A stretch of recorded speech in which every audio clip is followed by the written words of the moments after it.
Señoras y señores, muy buenas noches y bienvenidos a una nueva edición de su programa de todos los domingos a las 7 en punto de la noche, con repetición a las 9, Tierra Adentro, a través de ATV+. Oscar Díaz les da la bienvenida, les agradece su compañía y por supuesto los invita a acompañarnos a la hora del programa con entrevistas, reportajes, notas de interés para ustedes. Como siempre, empezamos recomendando a todos los que quieran ver el programa, sea desde sus casas, cómodamente instalados en su sala, o estén simplemente fuera del país o fuera de Lima. Es muy simple en realidad. Entran a través de su aparato celular, su tablet, etcétera, o laptop, ingresando a atv.pe y luego van a ver el icono que dice ATV más.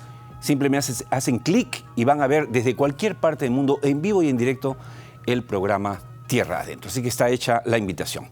Tengo que empezar lamentando una noticia en el programa, y es una tragedia que vive hoy Arequipa. El día de ayer, en la mañana, se dio el deceso de 27 personas que lamentablemente han fallecido en un incendio que se desató dentro de la mina Esperanza 1 de la minera Yanaquigua. Esto es en Arequipa. En la mañana el fiscal que visitó la zona confirmó el deceso de estos 27 trabajadores mineros y por supuesto extendemos nuestras condolencias más sinceras a los familiares y por supuesto también a la región Arequipa. Ese es el trabajo duro de la minería. Esta es una minera, entiendo, pequeña, es la pequeña minería, y lamentablemente ha habido este incidente, que todos lamentamos. De inmediato vamos a presentar entonces nuestra primera entrevista, la entrevista de portada, luego de los datos duros. Los datos duros de hoy llegan gracias a ENGIE, Perú.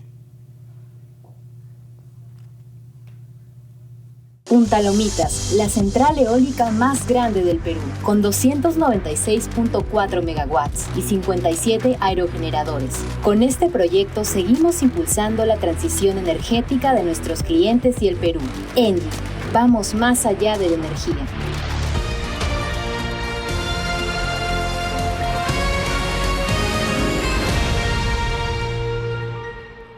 Antes de nuestra entrevista de portada vamos a presentarles 3 gráficos en los datos duros de hoy. El título es Récords Mineros 2022. La semana pasada hablamos de cuánto se había recaudado gracias a la minería en el Perú, pero teníamos que precisar algunas cifras y preferimos hacerlo hoy nuevamente. En el primer cuadro vemos que la recaudación fiscal minera nuevamente alcanzó otro récord.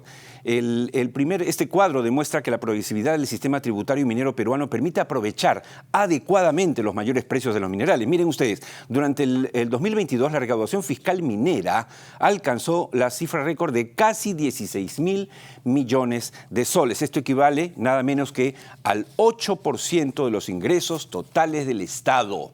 Ese es el impacto.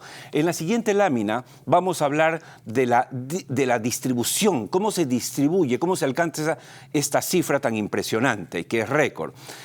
Hablando, digamos, con precisión, debemos decir que la recaudación fiscal minera del 22 fue de 15.728 millones de soles, ¿ok? De ese total, 11.870, o sea, el 76% es impuesto a la renta. 1.608 millones es impuesto especial a la minería, 10%. 2.082 millones son regalías mineras, 13%. Y finalmente 168 millones son el gravamen especial a la minería. Como ustedes ven, y eso está clarísimo allí, es una mentira, es una falacia quienes dicen que la minería no paga impuestos o paga casi nada. Eso es absolutamente falso y ahí están las cifras. El último cuadro que les presentamos en los datos duros de hoy es otro récord inédito, pero en canon minero. La recaudación minera constituye una de las principales fuentes de financiamiento de los gobiernos nacionales. Lo hemos hablado mucho aquí en el programa. El 2022, el año pasado, se transfirieron más de 10.000, ojo, no me estoy equivocando, 10.000 millones por conceptos de canon y regalías, el monto más alto del cual se tiene registro en el Perú. Imagínense ustedes. Ancash, Arequipa, Ica y Tacna, eso es para darles un dato, concentran el 62% de estas transferencias. Ancash, Arequipa, Ica y Tacna. Son regiones en las que hay que estar muy atentos para ver si es que efectivamente el gasto se realiza de manera eficiente, que es el gran talón de Aquiles del canon. No es la cantidad de canon ni de regalías que paga el sector, sino la capacidad o incapacidad de las autoridades locales y nacionales para ejecutar ese gasto en beneficio de la colectividad. Estos fueron los datos duros de hoy, de los récords que deben ser motivo de orgullo respecto a la minería peruana. Dicho esto, nos vamos de inmediato a presentar nuestra primera entrevista, la entrevista de portada, que llega gracias a Agrofest.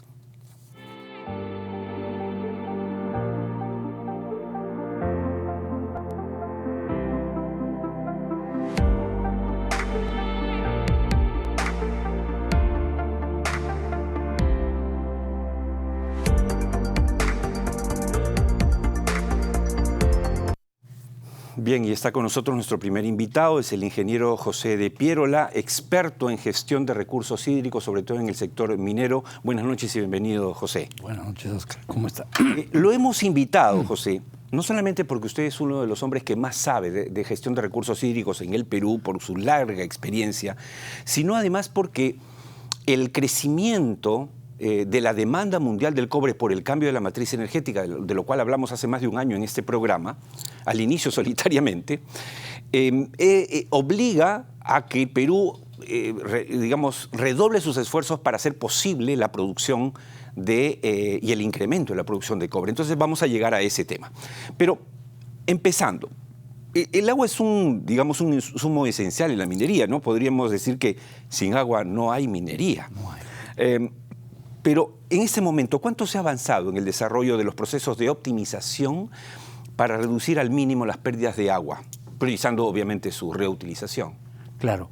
En la minería peruana hemos avanzado en los últimos 15 o 20 años de manera considerable. El primer punto es que el agua para la operación, al interior de la operación, se maneja de manera con conductos cerrados, o sea, a presión, lo cual permite que haya un mayor control del flujo del agua. Segundo, se ha incorporado el control en automático o el control remoto. Significa que hemos incorporado tecnología de control automatizado para ir controlando la cantidad de agua que se distribuye a cada punto de la operación. Y tercero, lo otro es que el personal que ha estado y está a cargo de la operación en temas de agua ha experimentado una capacitación importante para comprender el papel del agua en lo que es la producción y también en lo que es la necesidad que tiene el país de manejar de manera óptima el agua. Entonces, esto ha avanzado mucho en las empresas importantes que tenemos, 4, 5, 6 empresas importantes, y está comenzando a trabajarse en las empresas de mediano nivel, o sea, en la minería mediana. En la minería pequeña todavía esto no funciona de esta manera, pero hay ya iniciativas para comenzar a trabajar el agua de mejor forma, ¿no? Aunque las cantidades también en minería pequeña son menores, por supuesto. Pero no solamente interesa el uso del agua, sino cómo después de usarla podemos manejarla en el interior de la operación, que es parte de todo el tema de la gestión minera, ¿no? Claro. Ahora, la disponibilidad de agua es un requisito, digamos, fundamental a tomar en cuenta para llevar adelante cualquier desarrollo de proyecto minero. El agua, además, vale la pena comentar a los amigos televidentes, interviene desde el minado hasta las etapas de depósitos de relaves, fundición e incluso de la refinación. Exacto. ¿Cuán consciente es el sector minero mundial sobre el concepto de economía circular llevado ahora al agua? Bien, este concepto de economía circular, yo quisiera mencionarlo, ya en la minería se ha venido manejando hace unos 15, 12 años más o menos, porque en varios procesos de la minería se reutiliza el agua. Ahora, desde esta nueva visión que tenemos en el mundo de que hay que reutilizar no solamente los desechos sólidos, sino también los líquidos, es que aparece una corriente muy importante en la recirculación del agua con visión de economía circular, o sea, ya con todo el concepto de integración al proceso económico de la actividad minera. Entonces, eso es la ICMM, que es una organización que agrupa a las empresas mineras más importantes del mundo, ya está estableciendo procedimientos estándares para poder manejar el agua dentro de esa perspectiva. Ellos tienen desde el año 2015 una visión que se llama la gestión integrada del agua. Dentro de ese concepto está el tema de economía circular, para la reutilización del agua en la mayor parte de los procesos. Una cosa es reutilizar agua en el proceso y otra cosa es reutilizar agua en todo el desarrollo de la operación minera. Ahora, tenemos una lámina, señor director, sobre el uso del agua en el Perú. Hay varios mitos en torno a la minería y uno de los mitos es que la minería se consume el agua del Perú. Miremos este cuadro que, ojo, falta actualizar porque realmente estos datos son hasta hace año y medio, 2 años. Pero es muy similar en realidad. Miren ustedes, amigos televidentes, el sector minero, según este cuadro, con cifras oficiales, solo gasta el 0.8%, consume, del agua disponible en el Perú. Ahora es 1.8 en realidad, según un artículo además muy interesante que escribió nuestro invitado. Mientras que la agricultura elevó su consumo de 69.4 que aparece en este cuadro a algo de 82%. Es decir, es absolutamente al revés de lo que se dice, porque como decía Goebbels, miente que algo queda, ¿no? Pero bueno, estamos acá con un experto. ¿Qué casos, podría usted mencionar rápidamente para los televidentes, qué casos en el Perú hay, digamos, de buena gestión de agua en el sector minero? Bueno, hay varios casos muy interesantes, pero permíteme hacer una explicación sobre estos datos que acabamos de ver. El tema en el país es que la información no necesariamente estaba actualizada y no se recauda, pero a nivel mundial más o menos esa es la tendencia. Agricultura 75-80%, industria 12-13% y bueno, minería normalmente hemos estado entre 1.8-2%, no más del agua. Entonces, eso de que se utiliza mucha agua en minería, pues no funciona, no va con la realidad. Y no acá, en distintas partes del mundo donde hay minería y donde no hay minería. También, perdóneme un paréntesis, también es mentira cuando se dice que la minería envenena el agua. Por ejemplo, usted y yo nos conocemos, hemos visto como el caso, por ejemplo, del río Locumba, en Tacna, que como es una zona volcánica está llena de boro. Exactamente. Boro que existe ahí forever, o sea, siempre, de siempre, antes que se soñara hacer minería. Exactamente. O sea, que es mentira, eso es una zona volcánica, pero esas cosas se repiten la mentira y queda, ¿no? Claro, Confunde. el problema es que no ha habido, ahora hay una actitud ya más, creo, más abierta, directa del sector minero de aclarar estos temas, porque antes se dejaba, pues que sigan hablando, no es verdad, pero no importa. No, ahora sí importa. Claro. Ahora sí importa porque la población tiene que ser consciente de eso.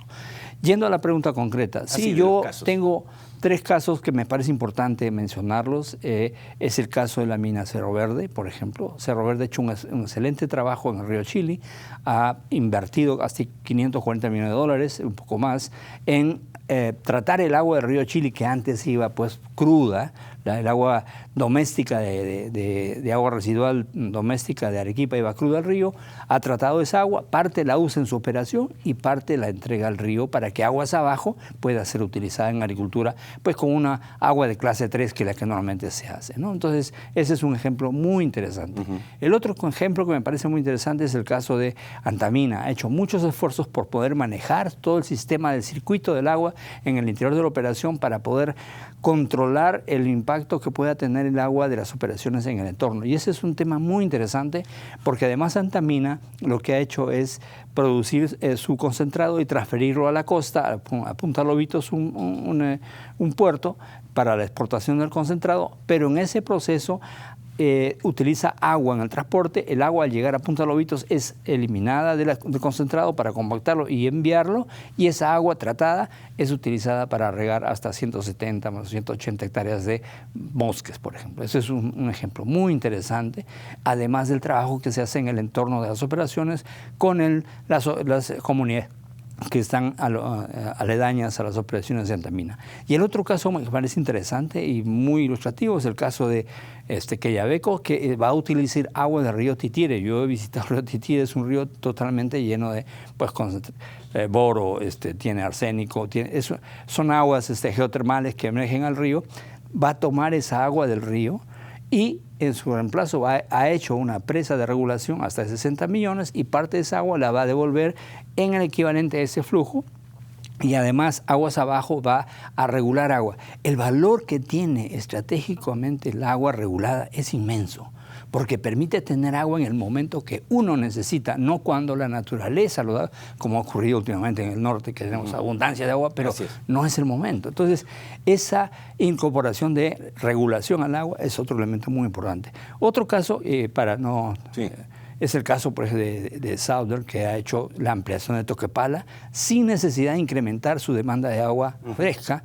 Ha duplicado la capacidad de producción de Toquepala de 60.000 a 120.000 toneladas, utilizando la misma cantidad, reutilizando el agua. Tecnología de punta. Tecnología. Entonces, son casos muy importantes que hay que mencionarlo porque pues, los jóvenes, la gente en general, debe conocer esto. Claro, yo le hacía esta pregunta porque, bueno, nos ha mencionado 4 casos clarísimos, porque hay gente que también repite que esto no ha pasado, que esto puede pasar, que es demagogia cuando se dice que la industria puede reutilizar el agua. No, lo está haciendo. Y ya usted ha mencionado 4 casos. El 2015, ingeniero de Pierola, el 2015 el Consejo Internacional de Minería y Metales, desde ese año viene promoviendo el concepto de gestión de recursos hídricos, ¿no? La palabra gestión. Esto no es un tema semántico. ¿Qué es lo que realmente quieren decir con hablar de gestión? Ya no solamente de uso de recursos hídricos. Claro. La idea es esta. Cuando hay una operación minera ubicada en una cuenca, la mina no solamente debe preocuparse por utilizar el agua eficientemente y de la mejor manera con toda tecnología en su operación, sino tiene que ser parte del componente cuenca. Tiene que ligarse con los otros usuarios que de la cuenca para poder establecer lo que se llama un uso integral. O sea, cuando hay sequía, todos tenemos sequía. Cuando hay eventos extremos, todos tenemos eventos extremos. Entonces, es necesario que la minería se incorpore a ese proceso de manejar el agua de manera integral. ¿Y por qué? Porque la minería tiene los recursos. Lo puede hacer. No solamente los recursos económicos, tiene los recursos humanos para poder trabajar. Y entonces debe ser el soporte de las autoridades de agua del país para que el proceso de gestión integrada, o sea, esa gestión de todos los usuarios en conjunto, se materializa y no sea lo que usted menciona, un discurso. Tiene que ser, y está haciendo y convirtiéndose en una realidad. Ese es el objetivo que debemos tener en todas las operaciones mineras. El proyecto Tía María es un proyecto largamente esperado por el Perú. Yo creo que se están dando las condiciones que poco a poco podamos realmente encaminarlo para beneficio de todos los peruanos, no solo de la región Arequipa. Pero en el segundo estudio de impacto ambiental que se llegó a aprobar y que está ahí, aprobado hace más de 10 años, Southern introdujo el tema del desalinizar el agua. Ya no tocar, que era un tema sensible, tocar el agua del Valle de Tambo, sino desalinizar. ¿Qué tanto hemos avanzado en estos 10 años que han pasado de ese EIA que está ahí aprobado? Pero ¿qué tanto ha avanzado en el sector minero peruano el tema de la desalinización? Bueno, en el sector minero peruano ha avanzado, pero no en la medida que esperábamos. Justamente he tenido unas conversaciones, reuniones con colegas chilenos donde sí el tema de desalinización ha despegado mucho. Tienen plantas de tratamiento del orden de los 1.000 litros por segundo, 1.500, 2.000 litros por segundo. Acá estamos en minería trabajando con plantas de 200 litros por segundo, 50 litros por segundo, 100 litros por segundo. O sea, ese campo... ¿Cuál es la limitante? Dinero no creo. Dinero hay. No es la limitante el dinero, sino que la parte social tiene que tener que ver con esto también. Ajá. El otro tema es cuando se hace una planta de desalinización, se obtiene el agua desalinizada y el agua que no es desalinizada se vierte nuevamente al mar. Entonces, esa agua que se llama salmuera tiene una alta concentración de sales y eso tiene que entregarse al mar y por un proceso que se llama de difusión y de dispersión, esa sal comienza a diluirse. Ajá, entonces, hay mucha gente que está muy sensible al tema de cambiar las condiciones de entrega. Claro. Y ese es uno de los puntos que aparecen. Claro. El otro punto es que en Chile ya no hay recursos continentales de agua, se dice. Entonces ellos ya no tienen ese freno, no ya no pueden. Nosotros, la parte norte es un desierto absoluto. Exactamente. Entonces nosotros sí tenemos recursos todavía continentales que podemos desarrollar. ¿Por qué? Porque la minería no necesita 220 litros por segundo, 200 metros cúbicos por segundo. No, la minería necesita 1.000 litros, 800 litros, 500 litros, 300 litros, que son posibles de obtener de la... O sea, que la primera opción en el caso de la minería peruana, como lo estamos conversando al inicio de la entrevista, es justamente procesar, reutilizar, reusar esa agua con tecnología moderna. Exactamente. Y esa alternativa es quizá el primer paso antes de desalinizar. Y además se da, a propósito de esto, hace ya algunos años, de 2018, se dio una ley que permitía que las plantas, que los poblados que tienen aguas residuales pueden otorgar en concesión las plantas de tratamiento para que un usuario tercero las pueda operar, mantener y utilizar el agua tratada ya para sus operaciones, que es lo que ha pasado ahorita claro, con ese es el caso de un marco legal que realmente facilita. Que permite. Entonces, ¿por qué? El gran problema que tenemos en Perú es que como no hay un sinceramiento de la tarifa de agua poblacional, estas plantas de tratamiento de agua potable o residual no tienen los recursos para poder operar. Entonces, con este sistema se da esa posibilidad. Y además se le saca un provecho adicional porque se hace reutilización del agua residual en distintas partes del país. Y el agua residual además es un agua que se mantiene en el tiempo, que ese es el otro gran tema de minería. Necesitamos agua permanente, casi permanente. ¿Y por qué en agua residual?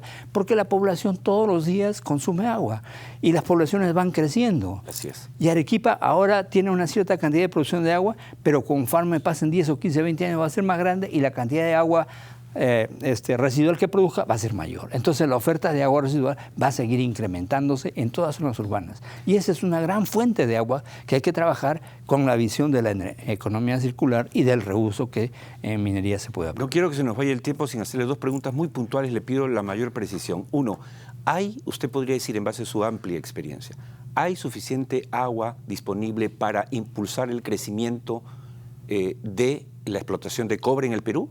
Hay, por supuesto que la hay. Tenemos fuentes de agua en distintas operaciones mineras, las tenemos, y también en proyectos mineros.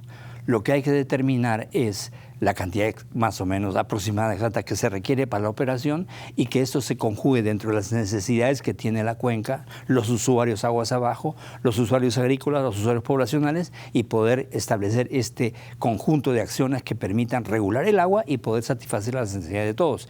Estando la minería presente, eso es viable, pero es posible. Esa es una buena noticia.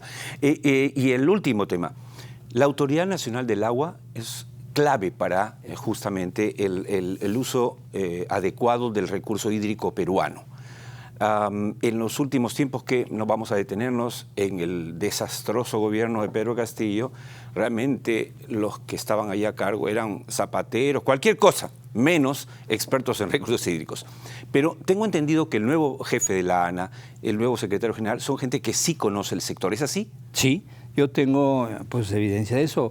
El ingeniero José Aguilar, que es el nuevo jefe de ANA, yo lo conozco, él trabaja muchos años en ANA, además ha sido miembro del comité de competencias hídricas que regulaba los problemas que habrían de conflictos en agua, y el gerente general, el ingeniero William Cuba, lo conozco también, fue justamente estudiante de la Universidad Agraria, o sea, es gente que está involucrada con el tema de agua. Pero sí necesitamos incorporar a esto un sistema por el cual las autoridades de ANA tengan la posibilidad de mantenerse en el cargo durante un periodo mínimo que les permita ejecutar sus ideas, sus acciones, para poder hacer que ANA se fortalezca. Más siendo un ente técnico, ¿no? Digamos, darle la estabilidad que tiene Ocinermin, de alguna manera. O que entidades como Ocinermin, el mismo Banco Central de Reserva lo ha demostrado, cuando está ajeno al poder político, esto puede crecer, porque tenemos los técnicos que pueden darle potencial a la ANA y que pueden generar una institución pues muy respetable en los próximos años, ¿no? Buen punto, y estoy seguro que lo va a tomar en cuenta el gobierno de la señora Dina Boluarte. Muchas gracias, ingeniero. Se nos fue el tiempo, pero mire, hemos abarcado bastante. Muchas gracias. Espero tenerlo nuevamente, por supuesto. Por supuesto, cuando guste. Gracias. Ha sido José de Pierola, experto en gestión de recursos hídricos. Nos vamos a la primera pausa con nuestra palabra de consultor y regresamos con mucho más. No se muevan. Un saludo para las comunidades más profundas del país, Aguillancho, Imanaya, Caxcanqui, Huanquincuna, Pampa Huancuna, a todos los amigos mineros de estas comunidades que siempre esperan que la gran empresa aporte económicamente y cumpla con remitir el dinero que le corresponde para sus actividades. Yo le recomendaría que más bien pensemos en que lo que perdura en el tiempo es la capacitación, lo que perdura en el tiempo es el bienestar de la comunidad.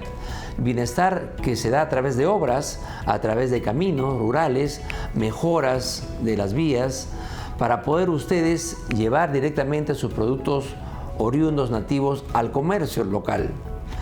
Esto pasa mucho en las zonas de la sierra del país y es importante que la gran empresa también lo entienda, que es la mejor forma de perdurar en el tiempo.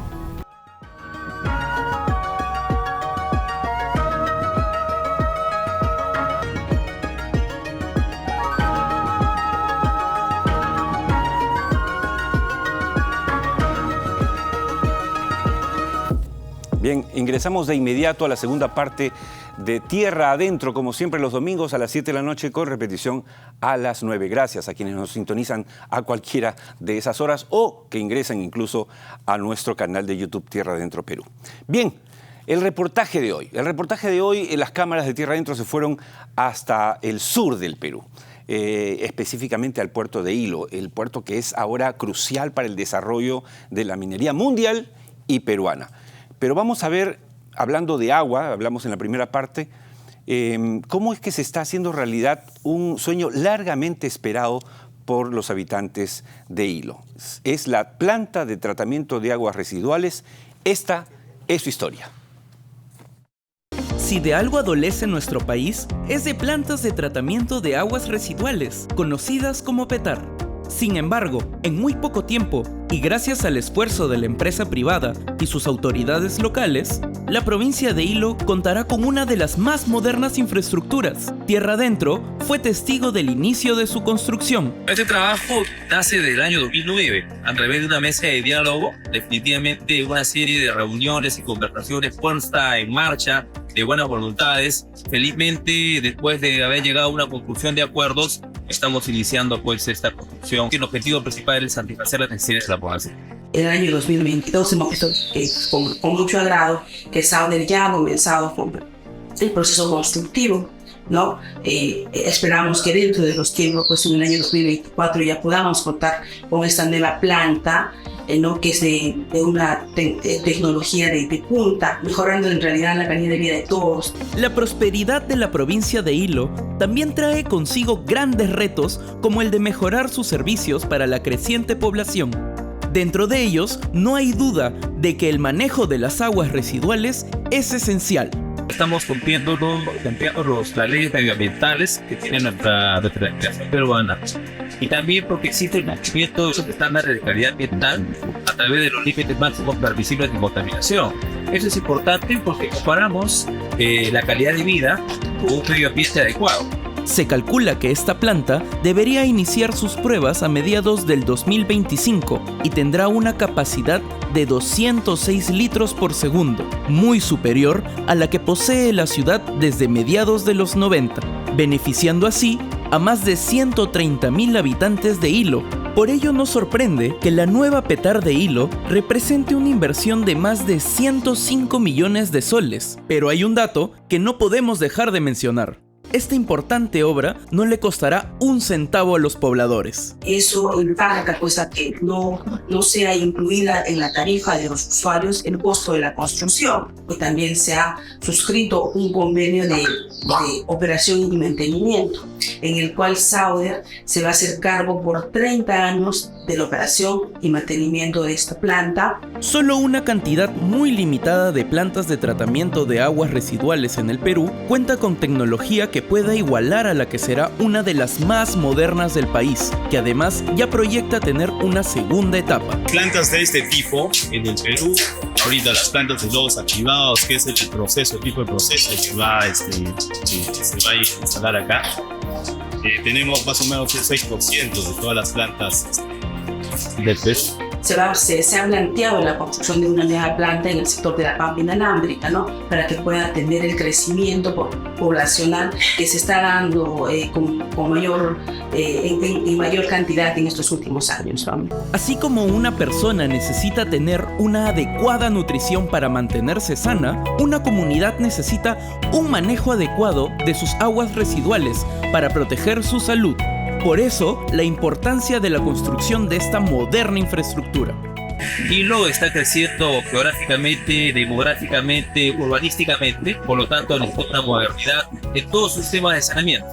Tiene que haber predisposición y vemos de que lo hay, ¿no? Por la empresa privada, por la municipalidad, por la empresa de agua, porque eso muestra la preocupación que tienen en mejorar la calidad del ambiente, ¿no? Y esto es sumamente importante. Esta muestra de sinergia entre Southern Perú y la Municipalidad Provincial de Hilo debe ser un ejemplo para todos aquellos que buscan un país competitivo, moderno y sostenible, que con aguas bien tratadas reflejan su compromiso con la salud y la protección del medio ambiente.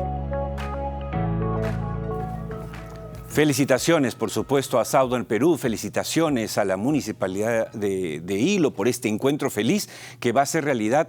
Hay un dato que vale la pena adicionar a lo que ya explicó nuestro reportero Giancarlo Carpio, y es que gracias a esta tecnología de punta que va a tener esta PETAR, esta planta de tratamiento de aguas residuales, esto va a evitar absolutamente los olores que ustedes saben, las plantas son normalmente... no huelen bien, ¿no? Es un poco desagradable pasar por esas zonas, pero esta tecnología es adelantada y por eso va a ser muy bueno y una gran noticia para Hilo. Bien, nos vamos a la entrevista central de hoy que llega gracias a Viceversa Consulting.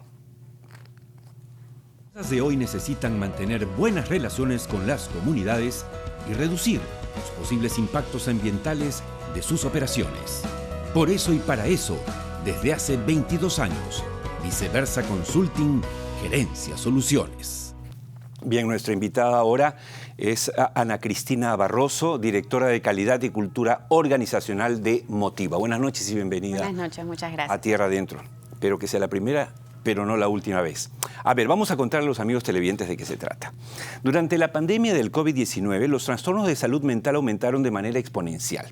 Se estima que 7 de cada 10 peruanos, amigos de Tierra Adentro, han sufrido o sufren algún problema de esta índole. Hablamos de, básicamente, ansiedad y depresión, pero entre los años 21 y 22 se observó un incremento de 190% de casos atendidos de trastornos de la personalidad y del comportamiento del adulto. O sea, no estamos hablando de algo poco importante, sino todo lo contrario.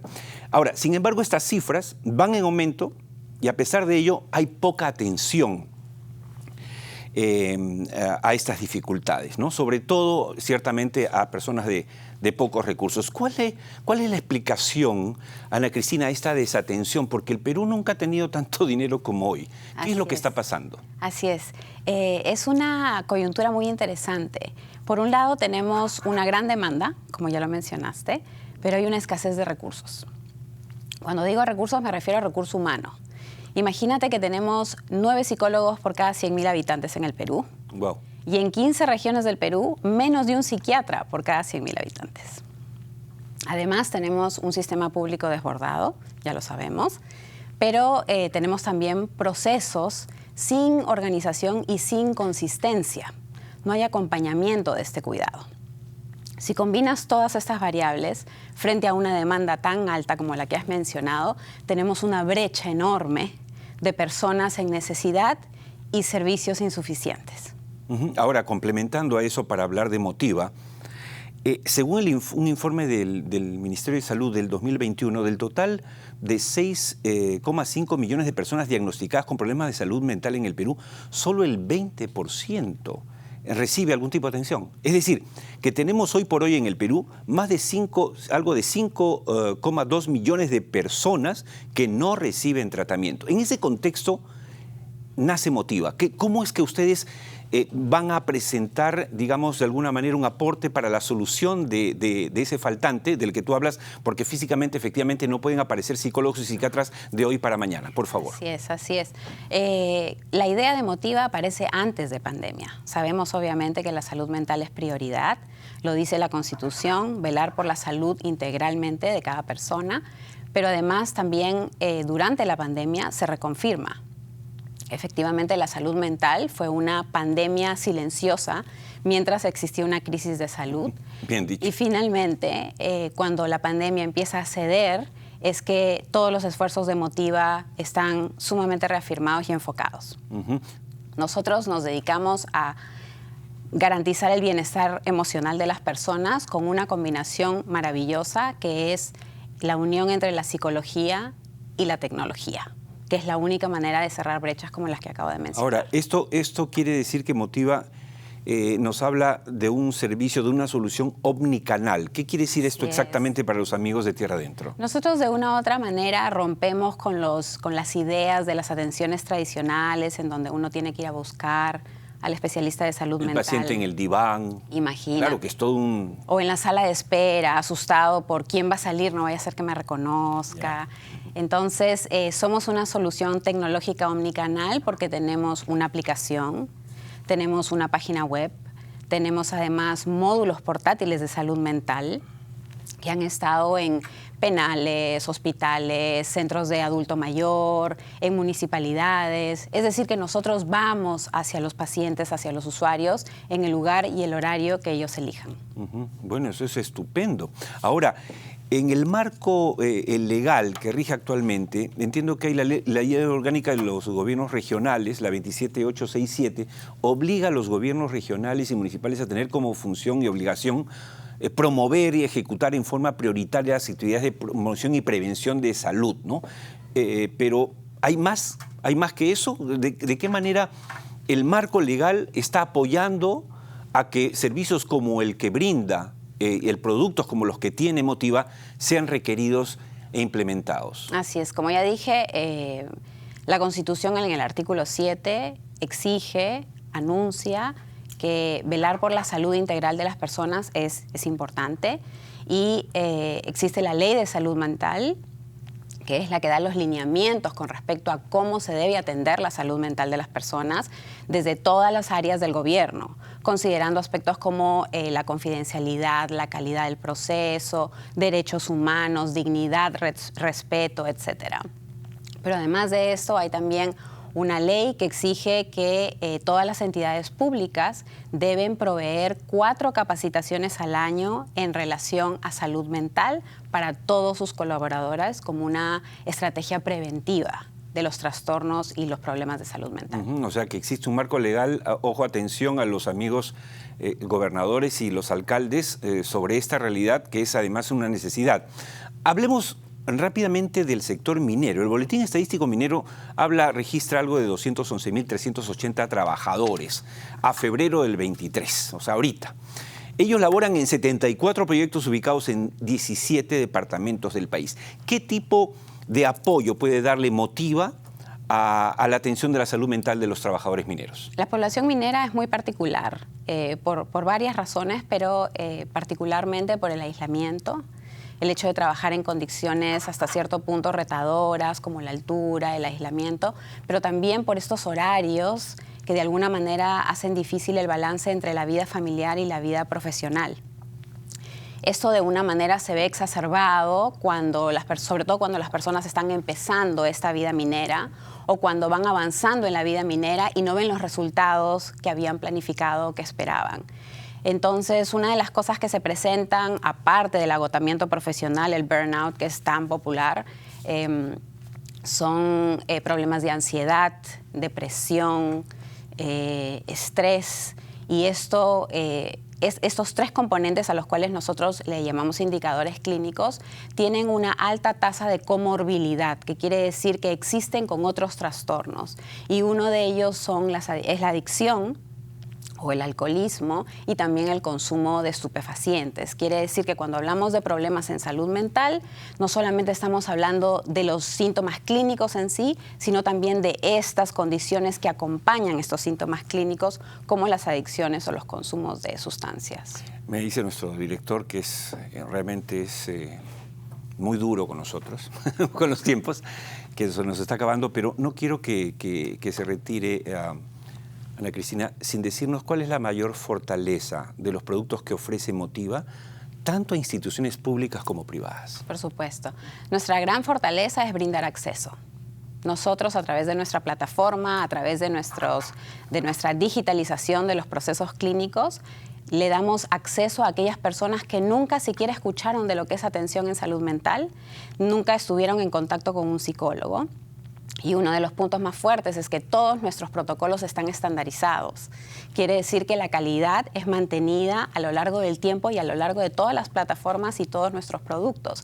Y además de eso tenemos también un ISO de gestión en la información, quiere decir que es una práctica ética, cuidando la confidencialidad de nuestros usuarios y nuestros clientes. Estupendo, estupendo. Bueno, quienes tanto alcaldes, gobernadores, empresarios del sector minero, petrolero, energético, que después de escuchar a Ana Cristina, pues están interesados en contar con ellos, nada, solamente tienen que acercarse a la web, entrar a la web de Motiva, o de viceversa, consulten, nosotros encantados de tomar contacto con ustedes y ponerlos en contacto a Motiva con sus instituciones y empresas. Muchas gracias. Muchas gracias, Oscar. Y otro día seguimos hablando, ¿ah? Además porque siempre me reclaman, más mujeres en el programa. Bueno, yo encantado, inteligentes, guapas, pero tienen que estar acá de todas maneras. Pero este tema de la salud mental es un tema muy importante, muy importante. Vital. Hablamos de accidentes de trabajo también, nos ha ganado el tiempo, pero todo eso tiene que ver cuando uno está estresado, mal, no ve a la familia. Bueno, eso se traduce en accidentes. Es verdad. Ok, muchas gracias. Gracias, Oscar. Quédate conmigo, por favor.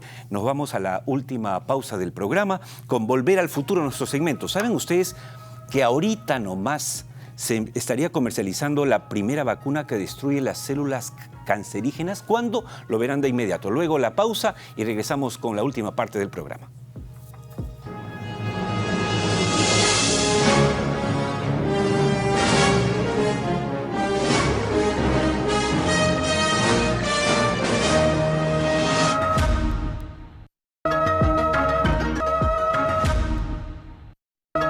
Bien, entramos a la última parte del programa y nos vamos hasta Nueva York para nuestro segmento desde Wall Street.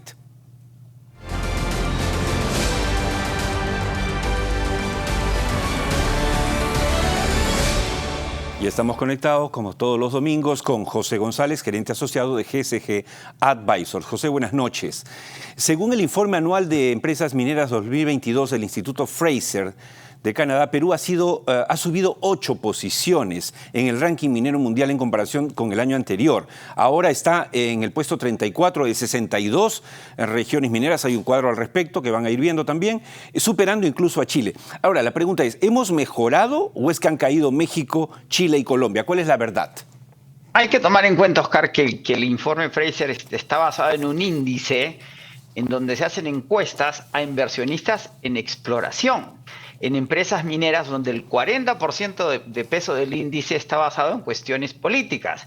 Ese puesto 34 de 62 jurisdicciones se da en términos de activo de inversiones a pesar de que el puntaje del Perú cayó de 61.64 a 60.82. El año pasado, de acuerdo al informe, en el 21 fuimos 42 de 84 jurisdicciones. Nos mantenemos en el medio de la tabla. Si tomamos en cuenta solo América Latina, estamos por debajo de Argentina, Guyana, Brasil y Ecuador, que han obtenido mejor posición que Perú, y sí superamos a Chile, pasando del puesto 42 al 34, mientras que Chile ha caído del 31 al 35, Colombia es el 36 y México el 37. ¿Qué ven los inversionistas en exploración como riesgo en el Perú? La estabilidad política y que las negociaciones al acceso a la tierra y los plazos del proceso de consulta previa llevan años y más allá de los plazos legales. En el índice de percepción política de Fraser, el Perú se ubica en el puesto 47, por debajo de Chile, Bolivia, México, Ecuador y algunas provincias de Argentina. ¿En qué brilla el Perú este año, Oscar? El potencial mineral de las jurisdicciones. El Perú pasa al puesto 19, que está penalizando a Chile la caída en la ley de su mineral, la caída en la producción mineral, que el consenso proyecta que se va a mantener en los próximos años. Volvemos al tema. El Perú tiene una promesa de capacidad de minado única en la región. Lo que toca es resolver los problemas sociales y acelerar los procesos administrativos en temas de exploración. Como que tú sabes, como bien sabes, es mucho más severo de lo que debería ser. Claro, solamente para decirle a los amigos televidentes, si puede mostrar, señor director, el cuadro para que sepan que si bien estamos en el puesto 34, ya describió por qué estamos allí, José González, en el 18 estuvimos en el puesto 14. O sea, todavía estamos lejos de un lugar que realmente nos corresponde por la calidad y cantidad de la producción que el Perú tiene como potencial y realidad. Pasamos a la última pregunta, solo tenemos 1 minuto y medio para esto. Las continuas y largas paralizaciones de las Bambas hicieron pasar a las Bambas del cuarto al sexto lugar como productor nacional de cobre. José, ¿cómo mira el mundo el regreso de las Bambas como una de las minas más importantes en el orbe? En base a lo que acabamos de hablar del índice Fraser, son muy buenas noticias. Se alivian las tensiones sociales en la zona del altiplano en particular y de los Andes peruanos en general. Y las Bambas ha venido anunciando desde el pico de sus conflictos hace meses mejores prácticas sociales, que es lo que realmente se requería para resolver las tensiones. Recordemos lo que dice la Defensoría del Pueblo, que el 90% de los conflictos mineros en el Perú son de convivencia, solo el 10% son de rechazo a las minas. Finalmente MMG termina de entender esas dinámicas, las está atendiendo con una serie de iniciativas positivas, ejemplo a seguir para el resto de las compañías mineras en el Perú. Perfecto. Muchas gracias, José. Hasta el próximo domingo. Este fue nuestro segmento desde Wall Street. Como siempre, valiosos los aportes de José. Y nos vamos hasta la próxima semana, a la hora 7 en punto de la noche y la repetición de las 9 de la noche en esta su casa, ATV+, su programa Tierra Adentro. Oscar Díaz les dice gracias y los espera la próxima semana, si Dios quiere. Gracias.